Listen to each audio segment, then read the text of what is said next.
Welcome to the Soulful Insights podcast. I'm your host, Tandi, and today we are going to be discussing how you can break free from the grip of ego consciousness into a life of heart-centered consciousness. So I want to be clear here as we begin that we need an open solar plexus chakra where the ego aspect resides. We need our self-confidence, a sense of self-worth, and courage. The positive aspects of the solar plexus where the ego consciousness resides, we do need that in the physical realm. However, most people operate out of the lower chakras, including the solar plexus. And they operate out of these lower chakras without a connection to the heart chakra. And it is this imbalance that has been termed ego consciousness. Now, I will admit that's not my favorite term, but it is the term that most people understand, and so I will be speaking of it as ego consciousness, just to make it easy for people to understand what I'm talking about. So in order to transcend the ego consciousness and step into heart-centered consciousness and live a life in a state of heightened awareness, deeper connection, bliss, and love, you must connect the lower chakras to the heart chakra. And your life must be governed by your higher self instead of physical desires and impulses. We'll dive into the barriers created by ego and how self-transcendence opens the door to awakening.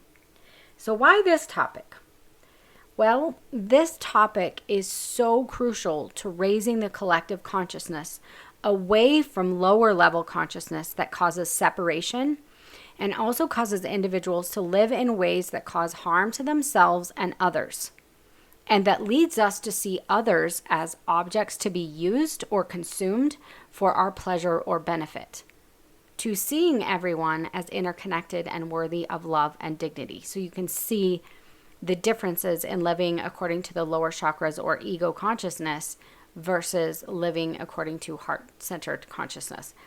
Transcending ego consciousness is necessary to bring humanity back into harmony with the truth of all of creation, which is unconditional love. So let's look at what the ego is in relation to spiritual traditions. The ego is often seen as the sense of self-identity that creates a false separation between the individual and the rest of existence. So it is this idea that you are somehow separate from the rest of existence. You are separate from God. You are separate from any heavenly realms. You are separate from everyone else in the world and everything else in the world. This separation.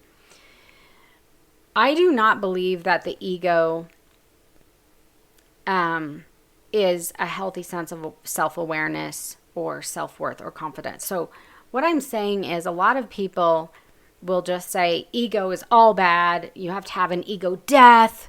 I do not agree with that. So I don't attach a healthy sense of self-awareness, a healthy sense of self-worth and confidence as ego and bad. We need those things to exist in this world. We need self-awareness. We need to feel self-worth and confidence. And those things are just part of a healthy existence here. The ego consciousness is identifying solely with the physical plane of existence and living with only the awareness of your physical identity and the stories that you and others have created about who you are. That is what I'm talking about when I talk about the ego consciousness. It is your attachment to material things, to physical desires, to viewing others as a source of indulging your selfish desires for pleasure, or seeing others as a means to benefit, seeing others as separate from yourself. That is what I'm talking about when I say ego consciousness. This is our over-attachment to the physical realm and the selfish view of the world. And this causes suffering for self and for others. So spiritual paths like Buddhism, Hinduism, and various mystical traditions focus on transcending the ego to experience oneness with the universe, oneness with divine, or unity in some way.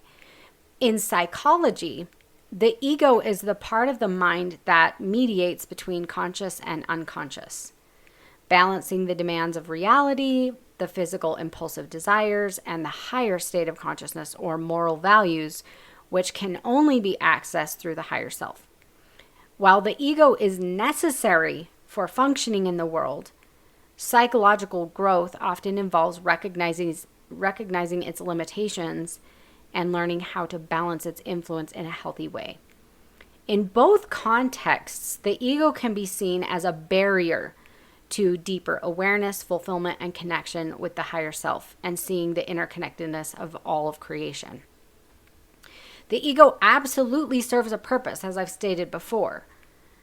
You need to have a healthy sense of self, self-worth, confidence, courage, all that kind of stuff in order to exist in this world.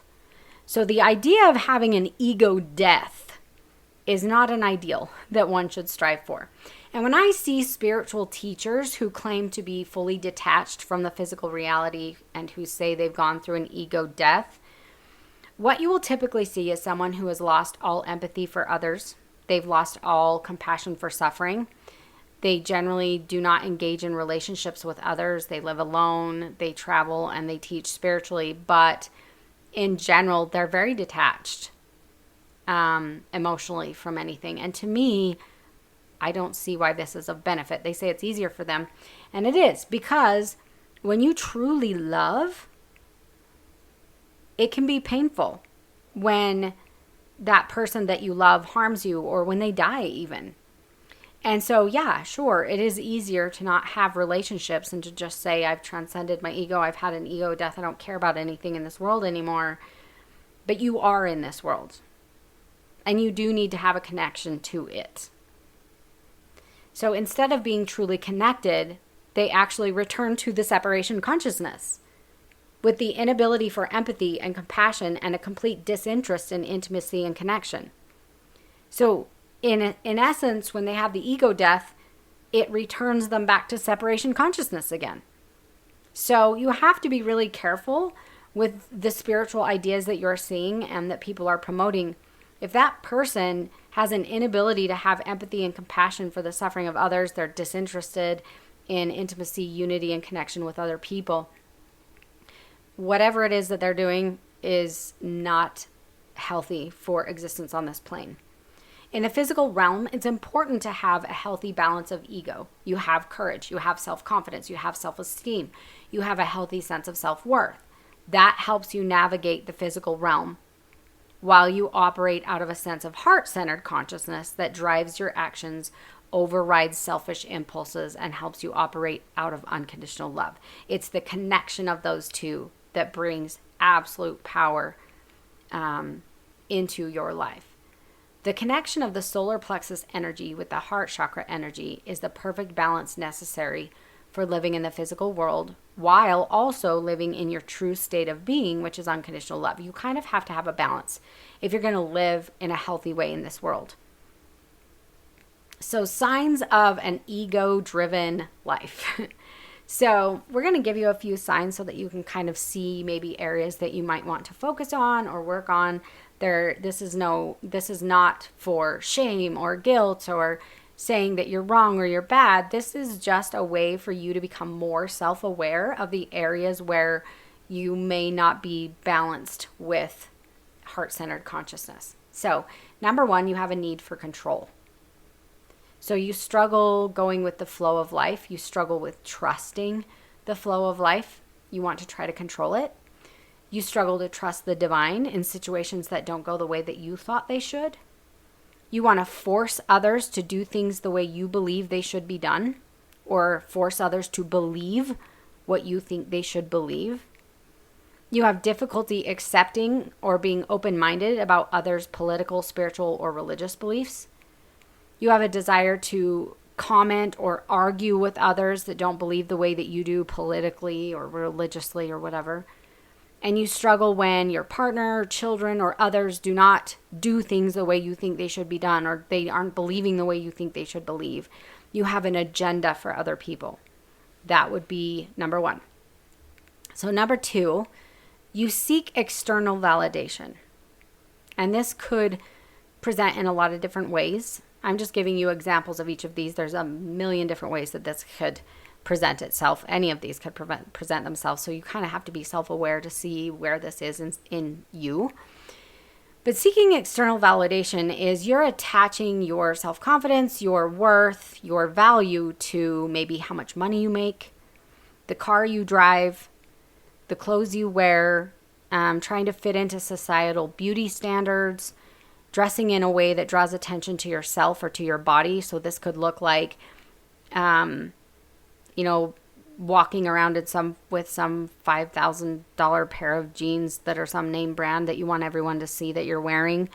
Or it also could be parts of your body that you think are sexy according to society's standards, and so you want to show them off. So you're trying to draw attention to certain parts of your body that you think look attractive. That would be seeking external validation. It would be a way of you being like, look at me, that type of attitude. Talking about yourself in conversation rather than seeking to listen to others. And you're talking about yourself in a way of like, look at what I've done, and I've done this and I've done that kind of situation. But there's a lot of different ways that this shows up. But when you're wearing something, are you trying to draw attention to yourself in one way or another?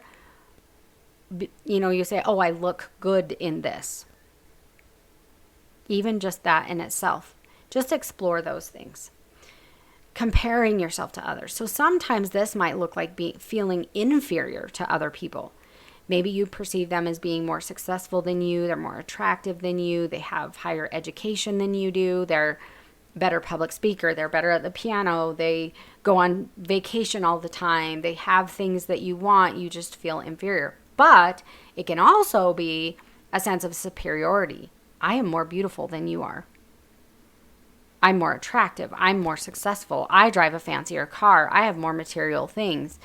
That sense of superiority. So in any way that you're comparing yourself, feeling that you're better than someone or inferior to someone, and you can explore kind of the different aspects of where that shows up, because there's a lot of ways that we can compare ourselves and a lot of ways that we can feel about that. And then there's also number 4, which is the fear of the unknown. You may fear the future. You may feel that everything in the world is unpredictable. You may live in a state of anxiety. You might fear the worst in most situations. Hypochondriacs would fit into this category as well. So when you live in any of these states, you're living out of ego. You're living out of a state of separation from the divine, a separation from other beings on this planet, a separation from everything, and a lack of trust. But when you live according to heart-centered consciousness, you are able to allow others to have their beliefs, even if they're different than yours, and you don't feel threatened by them. You don't feel like you need to correct that person. You can just let them believe it because you are confident in your own knowing and your own self. You can live in a state of peace where you know who you are as an eternal soul, and you do not need to compare yourself to anyone else. You know that societal standards of everything are just an illusion anyway. You do not need the validation of anyone. And you live in a state of love and compassion. That is where heart-centered consciousness comes in. So what is self-transcendence into heart-centered consciousness? Self-transcendence is the process of moving beyond the limitations of your personal identity and your ego-driven desires to connect with something greater than yourself.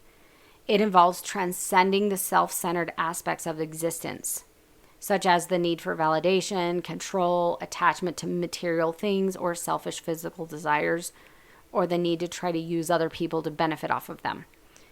It is the complete transcendence of seeing others as objects for your own personal gain and pleasure, instead of seeing all your fellow human beings as fully divine and worthy of honor and dignity. That's the difference right there. And a lot of us don't think we are this way, but most people are. Most people, their interactions with other people are based on personal gain or pleasure. And they see people as objects in that way. And I really would encourage you to kind of explore that, because most people aren't aware of this. A lot of women even aren't aware of how often they judge other women's bodies. whether or not she's too skinny, she's too fat, she's too this, she's too that. That is completely in a sense of how much is she visually pleasing other people. Human beings are not here to visually please you. That is not their purpose. And so if you're walking around judging everyone's looks and being like, oh, this person's hot, this person's that is a part of that. This is something to be aware of, because that is not heart-centered consciousness. So this process, as you look at yourself and become self-aware of this, it leads to a deeper understanding of one's true nature and the interconnectedness of all beings, often resulting in a sense of unity, compassion, and inner peace. Self-transcendence is central to many spiritual traditions, where the goal is to dissolve the boundaries of the ego and realize the infinite potential of the human spirit. It is a complete and total honoring of all beings who cross your path. Let me say that again. It is a complete and total honoring of all beings who cross your path. So Carl Jung, a pioneering psychologist, believed in the concept of individuation, which is similar to self-transcendence, where he saw the ego as an important part of the psyche, but not the totality of who we are. And this is exactly what I say. It is an important part. Saying ego death is not what we're looking for. He emphasized the need to integrate the conscious and unconscious aspects of the self to reach wholeness.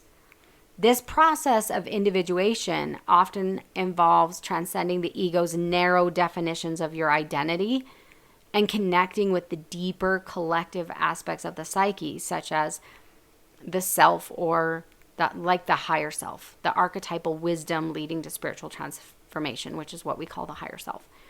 And Eckhart Tolle, a contemporary spiritual teacher, focuses heavily on the idea of transcending the ego in his work. In his book, The Power of Now, Tolle describes the ego as a mental construct that creates separation and suffering by keeping individuals trapped in the thoughts of the past and future. He teaches that by cultivating presence and detaching from the mind's ego-driven narratives, one can experience self-transcendence and awaken to a state of deep peace and connection to the present moment where the true self resides. So there's a lot of understanding surrounding this. And I hope that I pronounced this correctly, but Ram Dass, a spiritual teacher influenced by Hinduism and Western psychology, spoke extensively about self-transcendence through love and service. And in his book, Be Here Now, he emphasized the idea that the ego is a necessary part of human existence, but must ultimately be transcended in order to experience union with the divine. And I would have to 100% agree with that. It needs to be transcended, but not die. He also taught that surrendering the ego and embracing unconditional love, compassion, and service to others is the key to self-transcendence, allowing one to connect with a higher, more expansive consciousness beyond personal identity. When we let go of our selfish physical desires and societal constructs of using other human beings for gain and sexual pleasure, we find beyond these ego-driven physical compulsions true intimacy, unconditional love, connection, and the true source of joy and bliss. Transcendence of self becomes the gateway to the truth of who we all are and the source of true joy that so many people seek through physical exploitation of others, rather than true love and connection with others.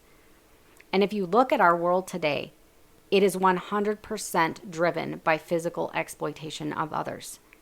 It is not driven by love and connection. And that is why we have so much pain and so much suffering and so much separation and loneliness. You must begin the process of spiritual awakening and rising to heart-centered consciousness by understanding the limitations of the ego-centered consciousness and how it is the center of what brings separation and suffering into the world. Ego consciousness drives our belief pattern that we are victims of circumstance and that in order to find true fulfillment in life, we must try to control as much as we can. It drives patterns of seeing yourself as separate from everyone else. Relationships become more about what other people do for you than a true experience of connection. And you see this a lot. Religions even teach this. A religion teaches that a wife The benefit of a wife is what she does for her husband, how she serves him.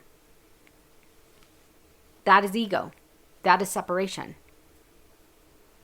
That is looking and viewing someone based on how they serve you. Separation, that's ego. You show up in the world seeking to exploit others for your personal gain. A lot of men don't see it this way, especially like in religion is what I'm talking about.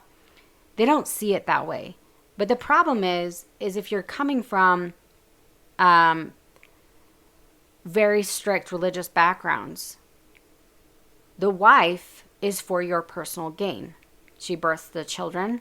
She cleans up after you. She does your laundry. She literally serves you all day long. And a lot of men say, well, I provide. Well, you would do that anyway.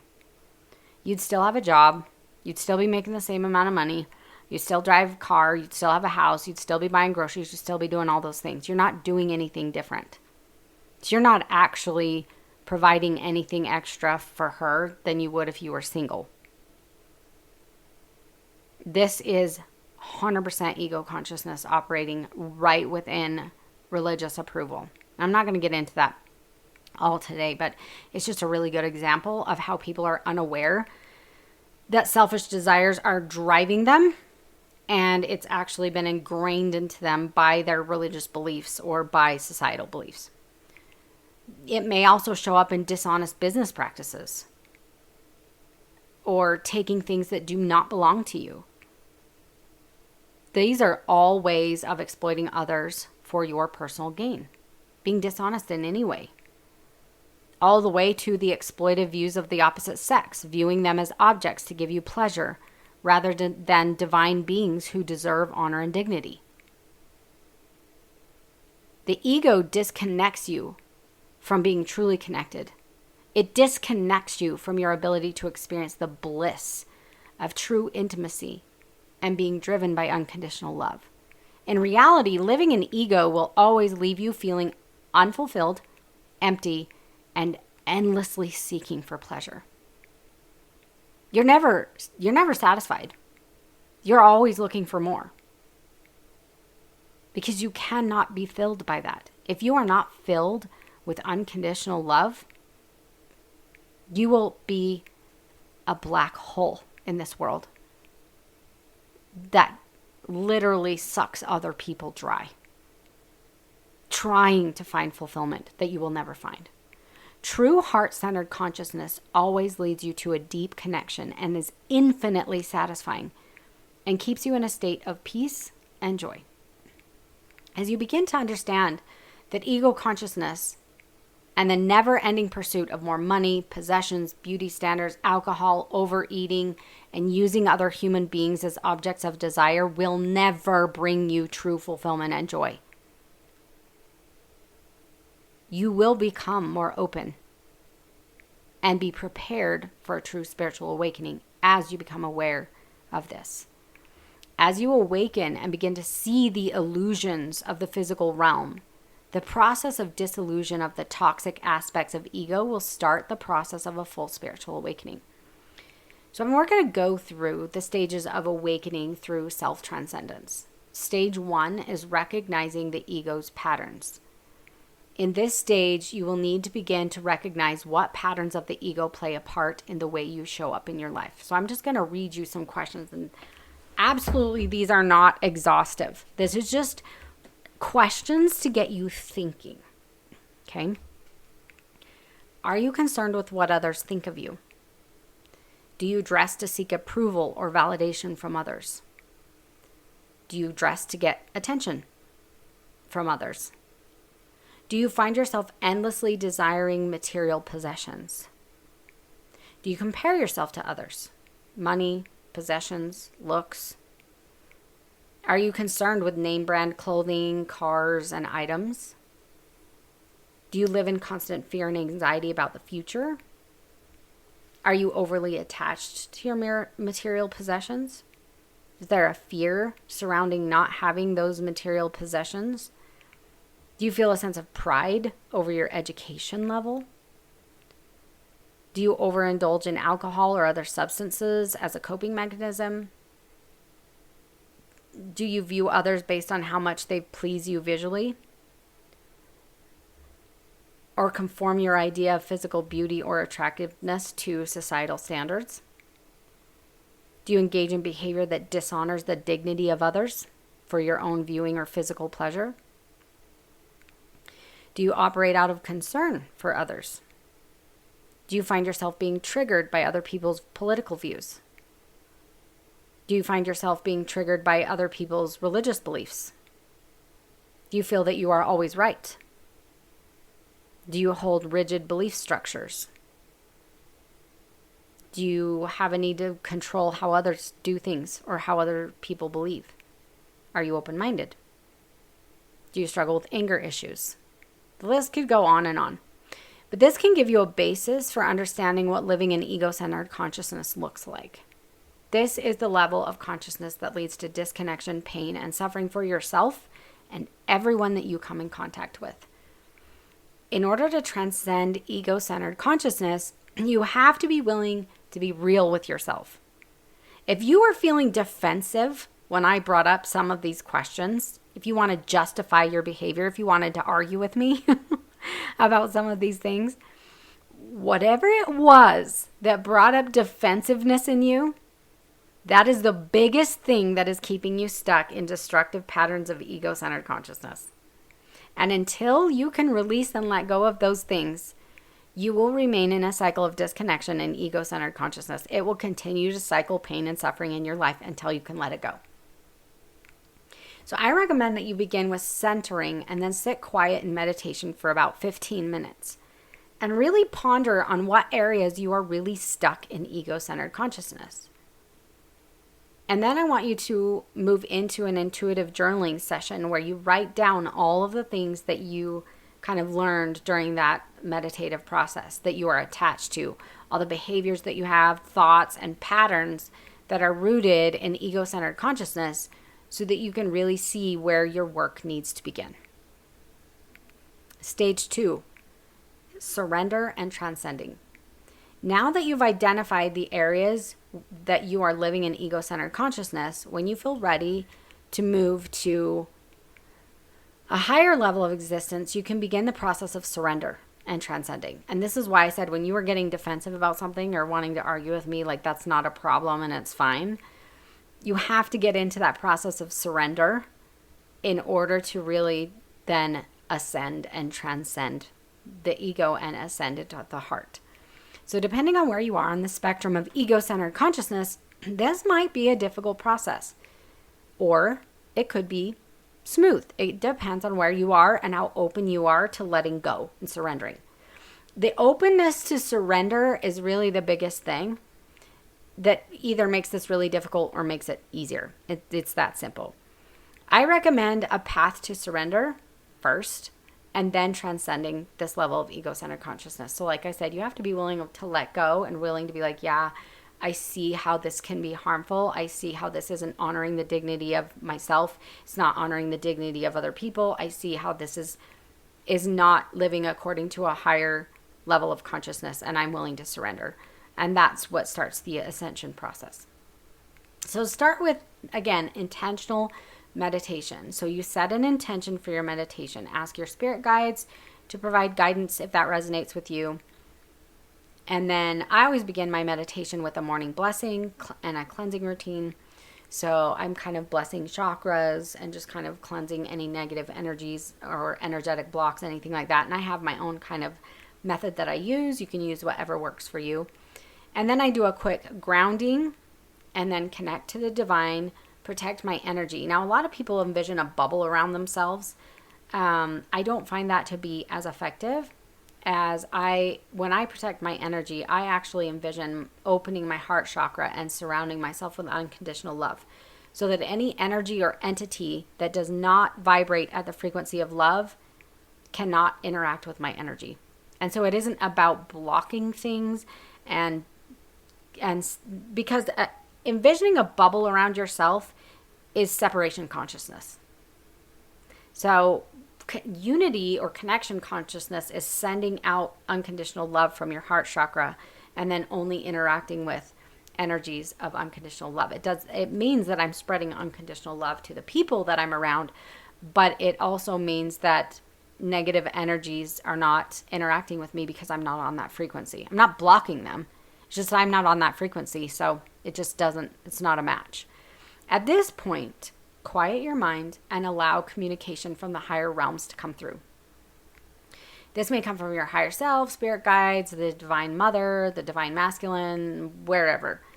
Allow your mind chatter to kind of fall away so that you can hear those divine messages. At the end of your meditation practice, journal everything that you've learned and the guidance that you've received.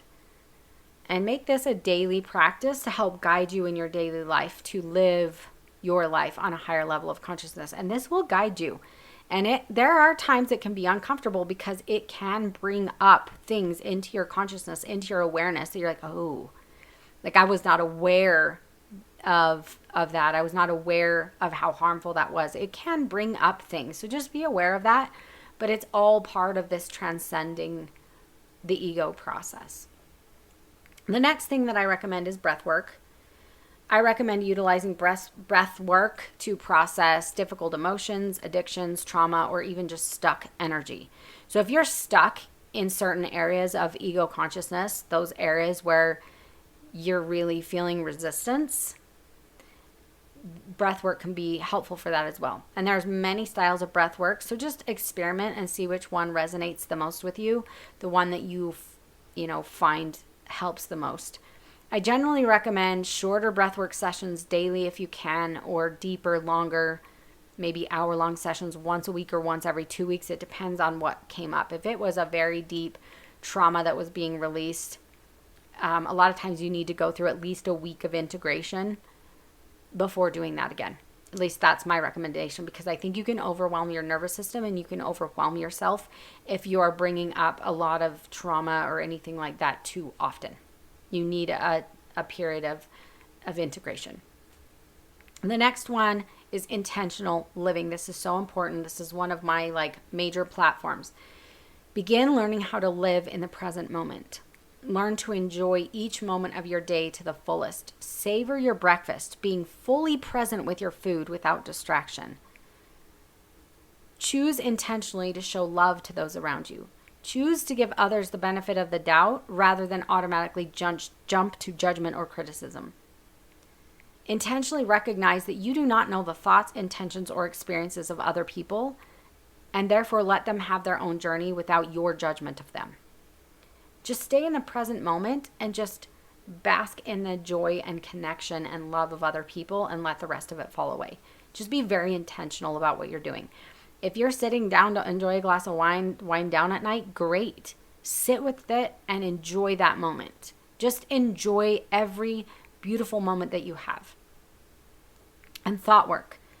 Learn to question your thoughts and beliefs. This can be really hard, but it is absolutely critical in your process of ascending to heart-centered consciousness. Especially your negative self-talk and negative thoughts that are not serving your highest good or the highest good of anyone else. Learn to train your thoughts and your mind to honor the dignity of all people. And that's a big one. See all human beings as divine. And it is amazing when you train your mind not to look at people's bodies, to see the soul, to see the divine being that they are and not minimize them to a body and how that body fits some ridiculous standard or whatever. But questioning your thoughts, because a lot of times we think our thoughts are facts and they're not. If it isn't something as plain as day as the sky is blue, it's not a fact. If you think someone is something, you're probably wrong. Or you're not seeing what's behind that. If you see an angry person, you're probably not seeing what's behind the anger. So again, it's still not solely a fact. They're not an angry person. They are actually a hurting person. They are actually something else, okay, that you're not seeing. That isn't fact. So be really conscious of the thoughts that you're allowing in your mind. Question your thoughts and beliefs that have been programmed by religion, culture, society that create judgment, separation, and dehumanize other people. and also yourself. Question thoughts, negative thoughts about yourself. Are they really true? Or is it just a narrative? It doesn't serve your highest good to think negatively about yourself. So as you begin to live more intentionally and begin to shift your thoughts and the way you interact with the world around you, you will start to see the ego shifting and your heart opening. It's a beautiful process. So stage 3 is unity and connection. The more you live in non-judgment, intentionally being present, and shift your mindset to loving others, the more you will shift from seeing yourself as separate to recognizing the interconnectedness of all things. The more you will begin to operate from unity consciousness, being aware that the way you show up in the world, the way you see others, the way you treat others directly affects you and the collective consciousness. You are not separate. When you harm others, you are harming yourself. It is a natural law. When you dishonor one, you bring the consciousness of dishonor to the entire collective. So you're not just dishonoring that person.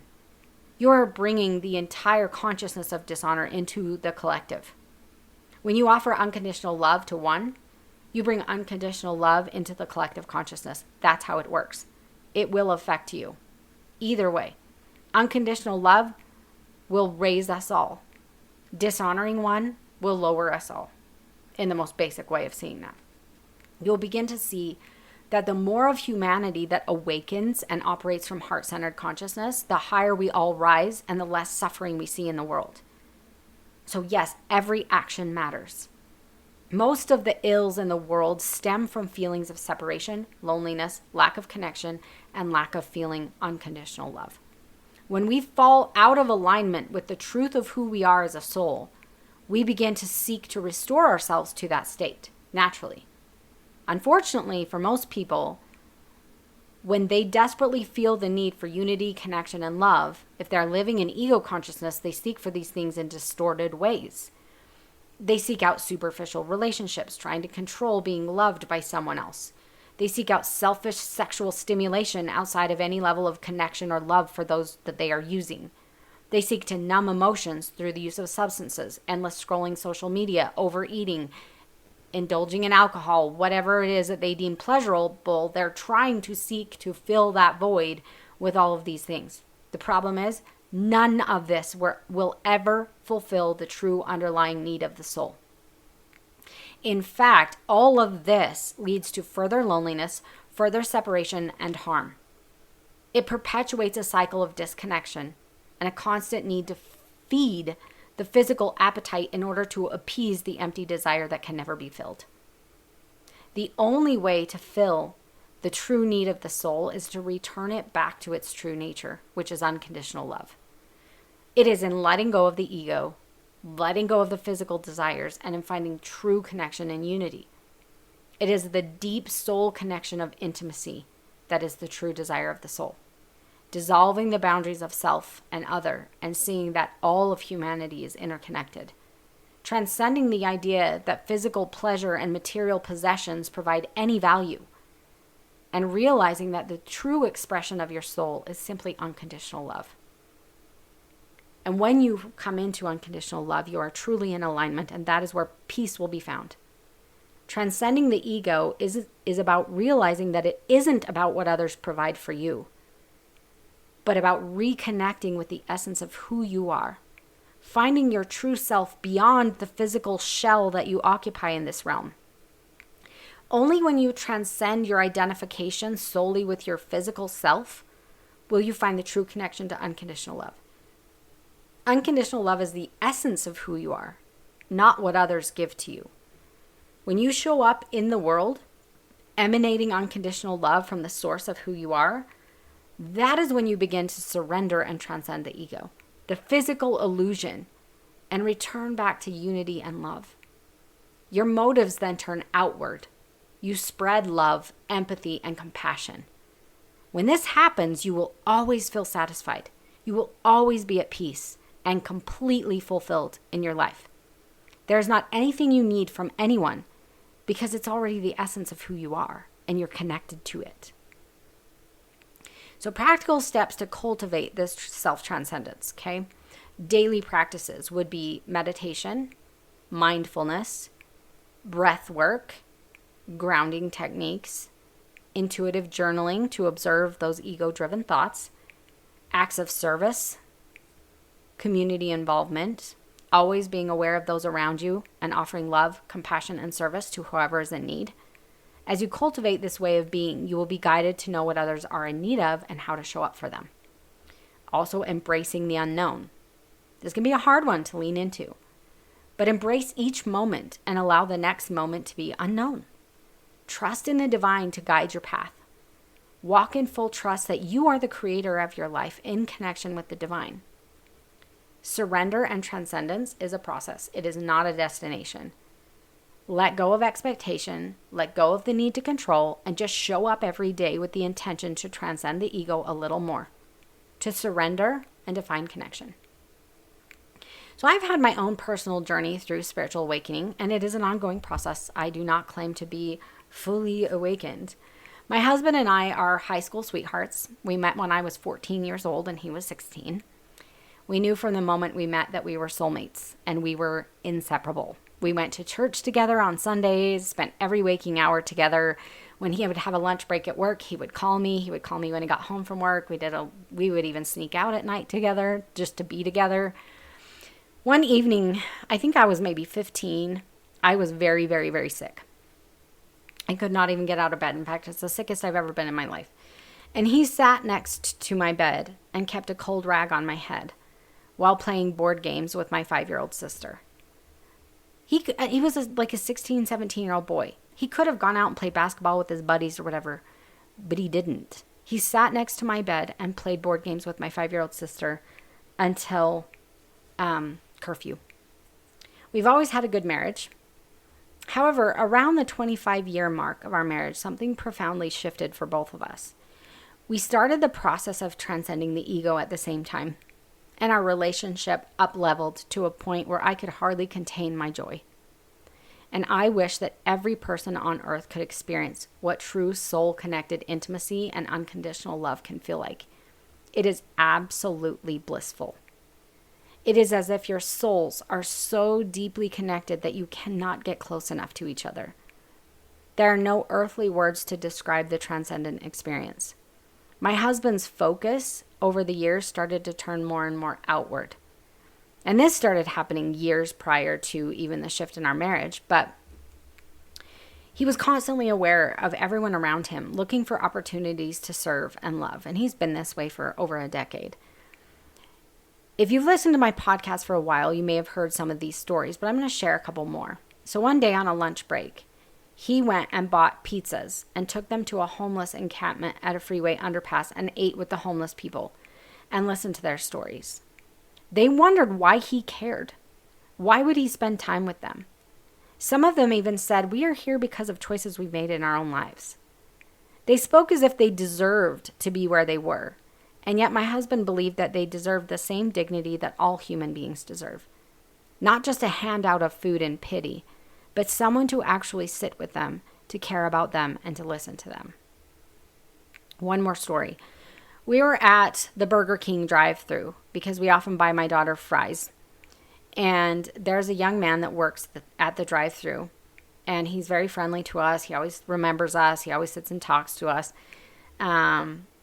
And one particular day, he seemed to be a little distressed. And so my husband asked him how he was doing. And he said that his wife had been in the hospital and had just had surgery. And he asked for the day off. And they refused and made him come to work. And he did desperately need the money because they're really tight. But he really needed to care for his wife and his children. And he wanted to be with her. And when we drove away, my husband pulled around into the parking lot, went back into the Burger King, and handed this young father $100. We couldn't fix the difficult situation that he was in, but my husband wanted to do something to ease his burden. This is what happens when the ego begins to rise and connect to heart-centered consciousness. Your entire life becomes about love towards your fellow human beings that you are experiencing this existence with. Your focus turns outward, and you become more filled with joy than you could ever imagine. Happiness does not come from satisfying selfish physical desires. It actually comes from turning your focus outward and filling the world with unconditional love. with honoring the dignity of every human being on planet Earth. We are certainly not perfect. We get frustrated in traffic just like everyone else. We are constantly working on transcending the ego and staying in a state of unconditional love. But I can promise you that when you turn your focus outward, life becomes much more satisfying and beautiful than you could ever imagine. I would like to ask you to reflect on a time when you've noticed your ego influencing your decisions. A time when you struggle to indulge physical desires and turning inward instead of outward. Reflect on a time when you allowed your higher self to influence your actions and decisions, and your focus turned outward towards others instead of inward. Reflect on different situations of times where you turned inward, or when you didn't treat someone the way that you should have, or look at someone the way that you should have. And I want you to reflect on these moments. And I want to invite you to share what you discover during this reflection on social media, or write these experiences in your journal, and express how you are working towards self-transcendence and allowing your higher self to control how you show up in the world. I want you to explore other episodes on spiritual awakening.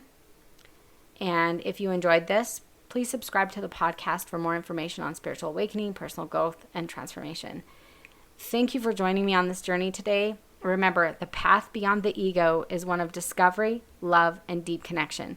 Until next time, keep seeking and staying connected to your higher self.